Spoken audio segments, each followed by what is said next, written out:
Studnick Aquatics here. This is another video in the building of my filtration room, which that's the wall right there. I thought I'd show you what all is going to be going in there. There's going to be quite a bit of stuff. I have my dosing pumps right there. I have two 4-head dosing pumps, the containers. I also have a magnetic stirrer for the containers because I use a powder that mixes up and I want to keep that mixed. I also have some, in case I lose power, I have some inverters that I can put a trolling motor battery down and run some pumps. All of the electrical will be moved, of course, and these are those switch plates that might have mentioned before. There's two of them there. I'm going to buy a third one. I have an old controller here. I don't know if I'll be using it, but anyway, I do have that stuff. In addition to that, of course, I have my trigger system sump. I need to redo my filter socks, I see. I actually have three of these, well, I have two of the reactors, that one, and then I have the dual reactor over here from Bulk Reef Supply. I've got two return pumps and a UV sterilizer.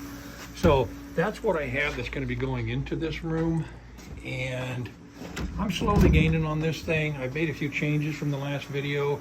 On this end, I still plan on putting a second one of these in here and doing a full mixing station with PVC that runs to the tank. There were some shelves here that I put in that kind of worked pretty good. And originally I was going to put some shelving in here, but I'm not going to do that because I'm going to build me a stand, and I'm going to have probably a 20 long for a quarantine tank. I might go bigger, I'm not sure, but that gives me a place to do that, would be right in between there. That also gives me a place that someday I could put a gravity feed refugium into that thing. I did build this box and it has a hinge on it so you can open the lid. But this is for those flush mount switch plates. And once I get in here, this will look really nice. Every single thing will be put through a switch. There's 8 on each one. So I have 24 switches that I can work with. And then those will go up into the ceiling and then come over and go down to wherever they need to go down to. I did get my bench built here, and I do have a splash pan in it. I still need to caulk the edges, caulk this seam all the way around, verticals, whatever, and then paint it really good. And I'm gonna paint the whole thing so that that holds water. That way, if there's any leaks on this sump or anywhere between the pumps or anything, I'm going to get a sensor, a couple of sensors to lay in there, and that'll let me know that that's leaking. I am going to leave this open. I might finish it off better when I'm done. I don't know, I might not, because the PVC is going to come through here into the sump, and some of the cords will be going from here, and then also will be going up to the ceiling and over. I did put these boards in here, and what these are for is this is going to be where my dosing heads go. And there's, well, the dosing containers will go on this one here. It depends on how I put them. But between the dosing heads and the containers, they're going to go on these two. I left a bigger gap here because this is where those reactors are going to go, is right in there. And originally, I was going to put wall covering, of course, on this side because it would look better. But this thing is only 3 foot 8 inches wide. And if I put something on here, sheetrock or whatever, and then I build shelving out, I'm squeezing through here. I don't have enough room to even get through. So I thought, why not just make shelving out of what I already have? It may not look the nicest, but what do I care?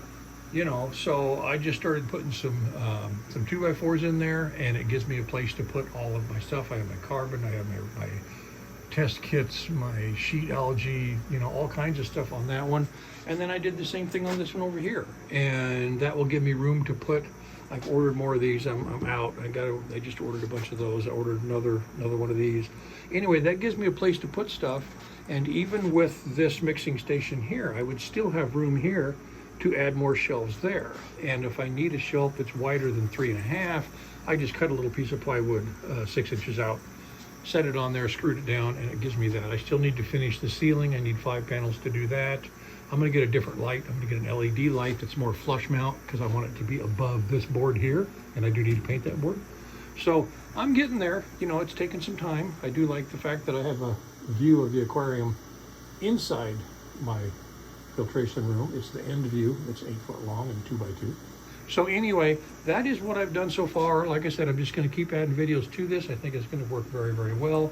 The other thing I'm going to get is mechanics use those little stools that are on rollers, and then they raise up and down, and you can slide them. They roll around on concrete, so I can get one of those, and I can be sitting on that as I roll back and forth and deal with various things on my sump and do the maintenance that I need to be doing. So anyway, that's where I'm at now. I think everything is looking pretty good.